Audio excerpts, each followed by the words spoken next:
Hey everyone, thank you so much for being here. Hope you're all doing well. So today I wanted to sit down and quickly chat about two new palettes that are launching, or maybe they already have launched by the time this video goes up. I'm not quite sure about the date yet, but these two palettes from Makeup by Mario and Natasha Denona are just getting so much hype all over social media. Everywhere I look, people are discussing these palettes, and I've already made the conscious decision that I'm not planning to buy them. So that's kind of where this video comes in, because one of the things that I'm trying to do is be a little bit more mindful about what I purchase and shop my stash first to make sure that I don't already have something similar before I decide to buy something. And I did find quite a few palettes in my collection already that I want to share with you today, and we can do some comparisons. Even though I don't have the new palettes, I feel like these color stories are just really similar. So we're going to talk about those, and along the way I'll just also mention some little things here and there about these two palettes in particular that even if I didn't have something similar already, I probably still wouldn't buy them. So if that sounds good, let's go ahead and jump right in. All right, so first let's go ahead and take a look at the new Makeup by Mario palette. I have this screenshot here from the Sephora website. It said that it was coming soon, but I believe by the time you see this, it's already gonna be out there. And you know, at first glance, it's a gorgeous palette. I felt the same way about his first Ethereal Eyes palette, because that one too, it was just like a neutral lover's dream. It was just a really soft, gorgeous color story that was right up my alley. So of course I bought that one immediately. But as I started to use it, there were some things about the formula that I wasn't crazy about. And we'll get into the formula in just a second, but color story wise, the new palette definitely looks soft, but also smoky at the same time. I don't think it looks like an overly deep and smoky palette. And I definitely appreciate that about it, because I don't normally wear a smoky eye on a regular basis. It's a very once in a while thing for me. So I definitely appreciate that he included some softer colors mixed in with the deeper tones. And I also love how cool toned it is. It's beautiful. But, you know, I see a couple of shades in here that I don't really see myself reaching for that often. The blues in particular, that really soft light blue on the top row, and then also the deep navy on the bottom. Not two shades that I would particularly wear, because I rarely, if ever, wear blue eyeshadow. But the rest of the palette definitely looks super wearable to me. Now, as far as his formula goes, I did see some videos of this being swatched and applied, and I'm gonna kind of talk about what I'm seeing. I think it pretty much to me looks like the same formula as the original palette. So the shimmer shades are all very glittery, very sheer for the most part, almost like an eyeshadow topper, just a very sheer base, not a lot of pigmentation. They're mostly sparkle. And I know in the previous palette, the issue that I had with that is that the shadows all kind of started to look the same on my eyes. They didn't really look that much different once they were applied.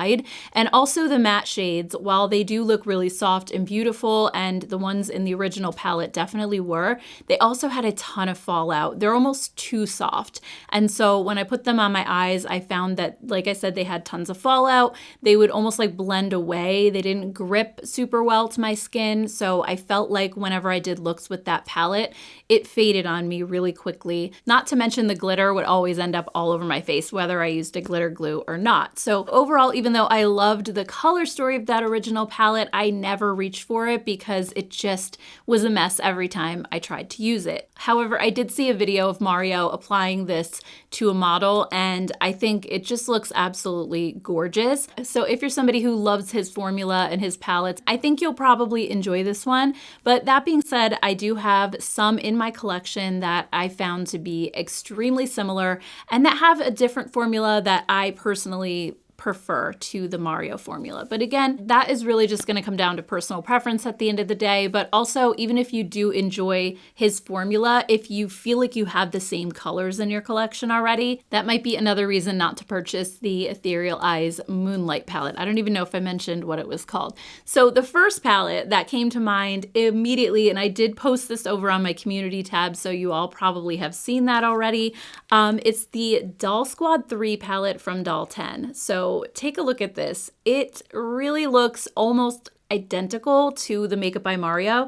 It doesn't have that light blue shade in the top row, but other than that, there's really not a lot of difference between these two palettes at all. This also has that really smoky vibe. You have some lighter shades mixed with the deeper ones. It's a cooler tone vibe overall with a couple of pops of warm shades, which I believe the Mario one has as well. But after owning all of the Doll Squad palettes, I have to say this formula is amazing. I rarely get compliments on my eyeshadow, but I often get them when I'm wearing these palettes, whether I'm out and about or whether I'm wearing it in a video. I'm actually wearing this palette today in the video. I used the this gray shade, actually these two gray shades, and this cooler taupey gray in my crease right here, this matte shade. But these are so incredible to work with and so pigmented. It's a talc-free formula. It's made in Italy, and the matte shadows have this really grippy quality. Not so grippy that you can't blend them, but they just hold onto your skin. They're not overly powdery. They remind me a lot of Natasha Denona's matte formula. So if you like her shadows, then I think you would really prefer these to the Makeup by Mario because they're way less powdery. And the shimmer shades as well. These are not glitters. These are just those classic, rich, buttery, full pigment metallic shades that have that slightly foiled look on your eyes, but they're actually not super glittery. So I find that they don't enhance texture on my lids. Like they really give a smooth finish. And just to show you what I'm talking about, I'm just gonna swatch two of the shades live really quick. These are shimmer shades, but when you pick them up, I mean, they're just so pigmented, and I'll just put them down my arm right here. I mean, look at that. That is like incredible. They just are the smoothest, silkiest shadows ever. So if you love that really classic pigmented eyeshadow formula, then I think you will love the Doll Squad palettes. I also do have a coupon code with Doll10. It's JenDoll15, and it'll save 15%. I think this is like around $44, so it's cheaper than the Makeup by Mario. It's not inexpensive, but with my code, I think you'll save $6. It brings it under 40. So another palette I thought of also is the Of Quartz from ColourPop. So this one too, I think it has a really similar vibe going on. You have those cool smoky neutrals. There are a couple of warmer shades, but actually the thing I love about the warm shades in here is they almost have like a rosy warmth to them. So they're not like orangey brown shimmer. They're actually more like rosy taupes. They're beautiful. And again, just like the Makeup by Mario palette, ColourPop is giving you some lighter shades to play with, so you don't have to go too deep and smoky. And then you also have the darker shades here as well. So as you all know, I'm a huge fan of ColourPop's eyeshadow formula. I just think they do such a great job while keeping the prices affordable. This one has a lot of nice pigmentation. You have really beautiful metallic, but again, not too metallic shimmer shades. And they have that nice soft creamy feel as well. The matte shades blend really easily, but don't have a ton of fallout. So overall, I think this is a really nice affordable alternative to the Mario palette. It does have 3 less shadows since this is a 9 pan, but I don't really mind. I feel like they give you all of the shadows that you need to make several different looks. I don't feel like it's missing anything, and keeping it smaller can sometimes avoid redundancies anyway. And just quickly, another palette that I want to mention from ColourPop, if you already have it, I feel like Stone Cold Fox will also give you a lot of the same colors that are in the Mario palette. Of course, you have the soft, cooler tones. You also have some of the deeper shades. This one also gives you the black matte shade with the glitters in it. You do have this darker gray shade. You don't have a true dark navy, but again, that was sort of one of the shades I didn't really think I was gonna wear from the Mario palette anyway. You also have some deeper cool browns down here on the bottom row. You have some lighter shimmers. So for me, Stone Cold Fox really gives you a lot of the same shades in the Mario palette plus more, because you have these rows that have the rosier shades on the ends. So this is just another quick one that I wanted to mention because I know a lot of you have this palette, and I know I use this one all the time. It's one of my most used ColourPop palettes. Now, this next one isn't as similar as the others because I think it has a little bit more of the warmth to it, but I wanted to mention it because some of you don't like to wear cool tones, you prefer warm tones, and this gives you the deeper, smokier vibes, but with a warmer twist on it. And this palette is from LA Girl. This is the Keep It Playful in the shade Downplay. I know I just talked about this in a recent video. I did bring it out again recently for that video, and now it's kind kind of just been on my mind a little more. So as you can see, this one definitely has a lot of the cooler shades down on the bottom here that the Mario palette has, but also on the top, it's a little bit warmer. So again, if you're somebody who has a warmer complexion, you don't like the way grays and taupes look on you, or you feel like they look ashy or washed out, this is a really nice alternative and it's super affordable. The formula is insanely good. LA Girl has one of the better formulas at the drugstore. So again, this little 9-pan could be a great alternative for you if you don't like the way that you look in cooler tones, but you kind of like the idea of more of a smoky neutral palette. I think this could be a good option as well. There's also another palette that I saw online that a bunch of you guys have recommended to me and I haven't purchased it, but I want to just mention it for the video. So Makeup Revolution recently launched their icon palettes and I did buy the Enchanted icon on your recommendation, but a bunch of you were saying that I have to try the smoky icon. They didn't have that at the Target that I bought this one at, but they do have it over at Ulta. I saw it online, and when I was looking at it, again, I immediately jumped to the Mario palette because if you look in the top row there, it has that really frosty, icy blue shimmer. There's also what appears to be a dark navy. It has that really similar cool tone vibe overall. You have those dark smoky grays, and then you also have some of the lighter, cooler tone shades as well. So even though I don't have this one, just looking at it in photos compared to the Mario palette, I think this could be another great affordable alternative. These are $12, and based on the original icon palette that I purchased, I really love the formula. I think it's fantastic. And I say that as somebody who has been really critical of Makeup Revolution over the years because I've never really loved their eyeshadow formula. I do think they hit it right with these though. So that's another one to look into if you're looking for a neutral smoky palette. All right, so next let's move on to the Natasha Denona Roxa palette. So I'm not sure exactly when this is coming out yet, but I did see a sneak peek of it on Instagram and my immediate reaction was, oh my gosh, this is gorgeous, I need it. And I had to kind of make myself take a step back because that's what I always do. And I know a few of you sent me DMs of this palette, and that's basically what I reacted to, you guys. I was like, oh my gosh, it's amazing. But the more I looked at it, the more I was like, actually, no, I don't love it quite as much as I did when I just initially saw it. And I think the reason that I had that reaction is because I love purple eyeshadow so much. But when I really look a little bit closer, I realize there's not really a lot of purple in here. There's a lot of pink. And pink eyeshadow is something that I usually try to avoid. So when you look at this palette in the top row, the second one in from the left, you see it's that dark purple matte. That purple has a really kind of more blue purple undertone, and those cooler purples are the ones that I usually like the best on me. If you look at all of the other kind of lighter purples in the palette, especially along the bottom row, they look very pink instead of purple. They have a slight purple tilt to them, but I feel like once you blend these on your eyes, they're gonna look more pink. And of course, we haven't seen swatches yet, so I can't say for certain. But looking at this palette, it's just not quite as purple as I was hoping it would be. I think part of it too is when you look at the background of the palette, that's purple, and just the outer packaging and everything. So your eye immediately says purple. But if you look at the shades individually, there's really not a lot of purple in here. You also have a bright red matte, which I know I'm not gonna use. There's like a warm peach in there that I'm not really quite sure of because it doesn't even seem to go. If you cover those two shades up, it looks very cool toned and a little bit more cohesive. But when you put those shades back in, it changes things a little bit and it looks a little, I don't know, not quite as attractive to me, I guess. Also, the two shifty shades that are in the middle there look beautiful. I mean, that marbled shade, I'm not really sure what you're gonna get with that because it's purple, but it also has kind of that turquoisey blue-green in there. Those two shades could be really stunning, but I don't necessarily need to buy a palette for two shades, you know? So once I took a little bit more of a critical look at the palette, it changed things for me. And I also wanted to mention the Love palette because this one has more of those pink shades in it. It does have some purples, which I like. This purple in particular, actually this whole row on the side here is very cool toned. Even the shade in the center, it's like a purpley pink,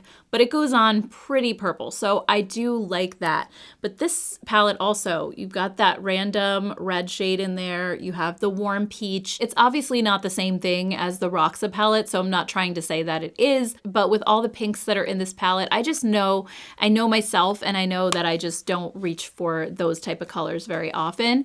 But I wanted to highlight a couple of purple palettes that I already own that I use way more often and that are honestly favorites. These two in particular from Viseart, you wouldn't believe how much I use them, especially Violet Vespertine. So I have the original Violet. Let me show you that one first. This is kind of what I wish the Roxa palette was.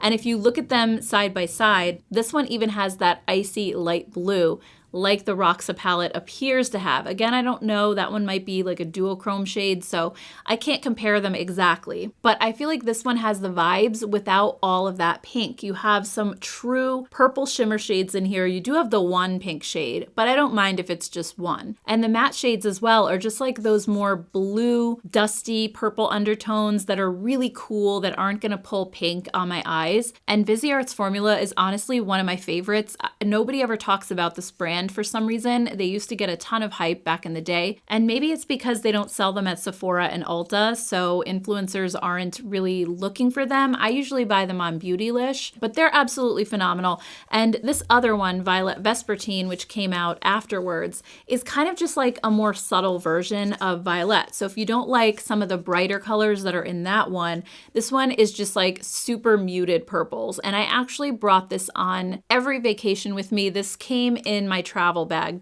and I still, to this day, I use it nonstop, especially this shade right here. This is like my ultimate lid shade. I do use the silver a little bit. Once in a while too, if I want like a warmer look, I'll use the brown shimmer. But let me show you how gorgeous this color is. It is just my ultimate lid shade. It's so smooth. It has that metallic finish, but it's not glittery. So I find that it doesn't really like enhance texture on my eyelids. And it's just a perfect rosy, like light purple. It's so beautiful. So let me just show you what this palette looks like all swatched out. I think, again, it's more of a purple palette. You do have some neutrals in there as well, but the neutrals all have that slightly rosy undertone. It's not pink, they're more rosy browns. And I just love those tones on my skin tone, my undertone especially. I think they just work so well. And this formula, like I said before, it's just amazing. So as far as purple palettes go, these are my top right here. These are so good. Then on the affordable side, another purple palette that I reach for quite often is the ColourPop All Amethyst. If I want a purple look, this has those blue tone purples that I love. This shade Sunbird in particular in the middle here, oh, it's so stunning on your eyes as even just like a one and done color if you want some purple. It's beautiful. Amulet also, it's a blue purple that is just so gorgeous. Even this pink matte that's in here, I don't mind. I use this one for my crease, and really it's because it's not like a bright pink. It's not the type of pink that's gonna make me look sick. It's a little more pastel and it leans very purple. So on my eyes, it kind of comes off a little bit more mauve-y. It has almost like a grayish undertone to it. So it really blends into my cooler tone skin really nicely. So this is definitely one of my favorite purple palettes in my collection, one that I reach for all the time. Of course, it doesn't have as many shades as the Natasha Denona, but when, I put this side by side with that one, I just feel like, this has all of the shades that are in that palette that I would use and none of the ones that I won't, like the peach, like the dark red, like some of those pinks along the bottom row. I think this one is just kind of a more pared down version of that. Also, if you want to go even more affordable, Profusion has the Violets palette. I love these 10 pans that they have. They used to be $5. I don't know if they're still $5 or if the price went up a little bit, but they're still incredibly affordable. And Profusion also has one of the best formulas at the drugstore, in my opinion. So this one, it's not all purple. You do have a couple of neutrals in here, but if you're in the mood for purple eyeshadow, you can definitely create some amazing looks with this palette. I've had this for years. I probably shouldn't even use it anymore because it's that old, but the formula still feels really good. It's still super pigmented. liquid and soft. So this is another great drugstore option if you're looking for a purple palette and you don't want to spend Natasha Denona money on one. I think these are both beautiful options in addition to the Viseart palettes, which, like I said, those are some of my absolute favorites. So anyway, those are the reasons I've decided not to purchase either one of those palettes, and some alternatives in case you are kind of feeling like I am and you don't want to spend the money on those. You might already have some of these palettes in your collection already, or you may decide that there are even things about these other palettes that you prefer to the new ones. So I'd love to chat with you guys in the comments and just find out what you're thinking about the new ones. Are you planning on picking those up? Are you skipping them? Let me know your thoughts. And if you'd like to see more videos like this one, I'll put some right over here that you could check out next. Thank you guys so much for taking time out of your day to watch this video. I truly appreciate it. If you haven't subscribed yet, be sure to hit the subscribe button, and I will see you all in my next video. Take care, guys. Bye.